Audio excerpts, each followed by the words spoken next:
Naomi, who lived in an old hut. Although poor, the compound was always spotless. She swept it every sunrise, watered the flowers planted beside the entrance. She always sang beautiful hymns while cooking. At 22 years old, Naomi was the kind of woman people spoke about with admiration wherever they gathered. Beauty without humility is empty, but this girl possesses both. Naomi's life had not been easy. 5 years earlier, a deadly fever had swept through Agolo village. Within a single week, it claimed the lives of both her father and mother. The tragedy shattered her world. She was only 17. Her younger sister Kambili was barely 13. The sister cried until their eyes became swollen. Their parents were buried beneath two ancient Iroko trees outside the village, and from that day, Naomi became both mother and father to Kambili. She abandoned her own dreams. Instead of thinking about marriage, she struggled every day just to feed them. Before sunrise, she hurried to the stream. After that, she would work on their tiny cassava farm. She gathered firewood, she cooked, she washed clothes.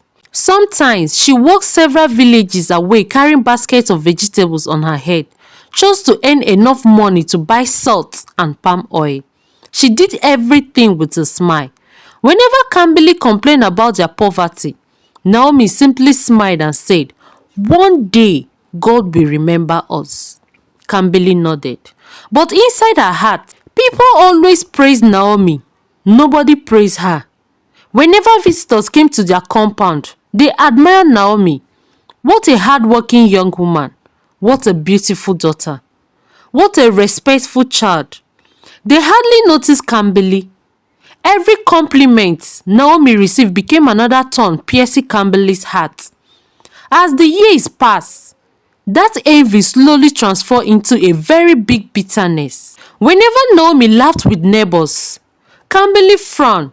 "Naomi, why are you always standing there with that neighbor? I need your help over here." Whenever young men came asking for Naomi's hand in marriage, Kambili secretly prayed they would never return. She smiled before her sister. She hated her behind closed doors. Naomi never noticed the bad character in her sister Kambili.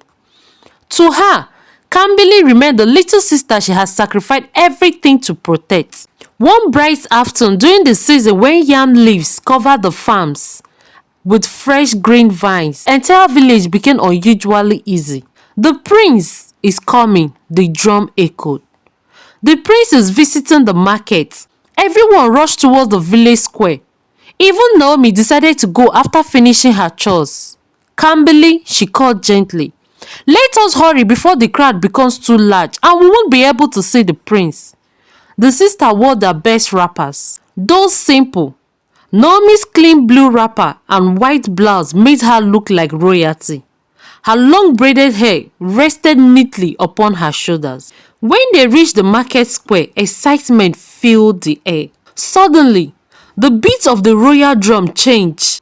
The crowd immediately started shouting, "The prince is here!" Behind them came palace guards, carrying a long spear, polished until they reflected sunlight. Then appeared a magnificent white horse. Seated proudly upon it was Prince Mezie. He was tall, very handsome. Prince Mezie smiled as he acknowledged greeting from his people.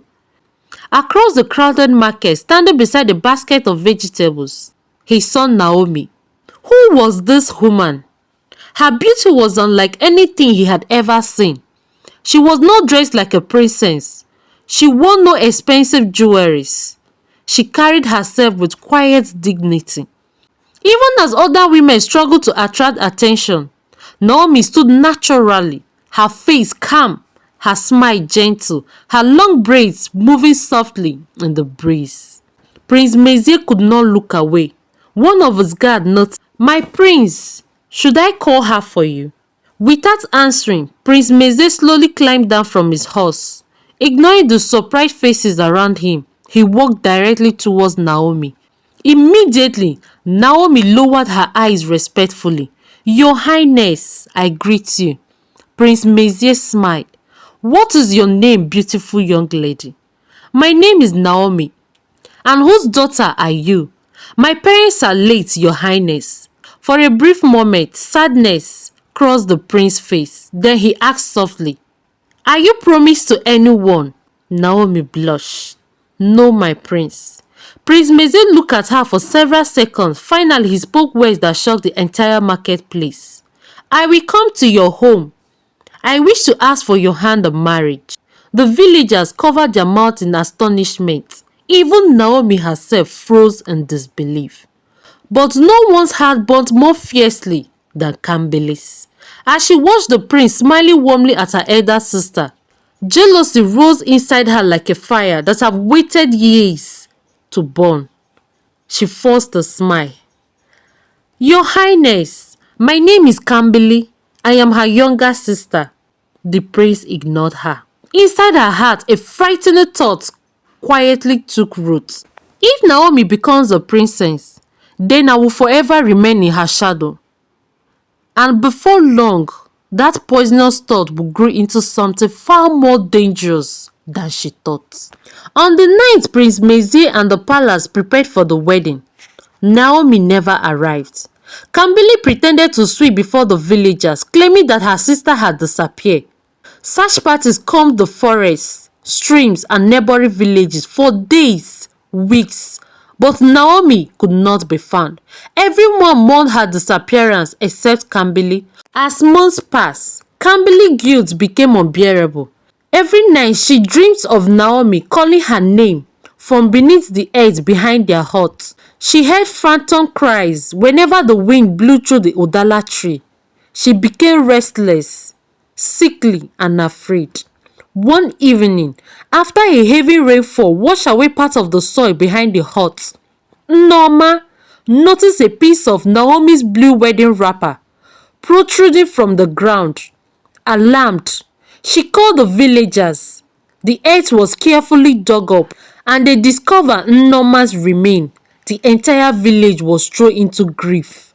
The great Dibia declared that only someone close to Nneoma could have buried her there.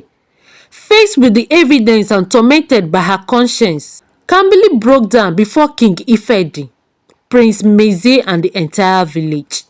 Through uncontrollable tears, she confessed, I buried my own sister alive because I could not bear her become the princess before me. I was jealous. She loved me like a mother, but I repaid her with evil. Her confession left the crowd in stunned silence.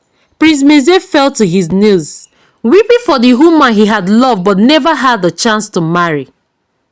King Ifedi declared that jealousy had destroyed an innocent life and shattered two families.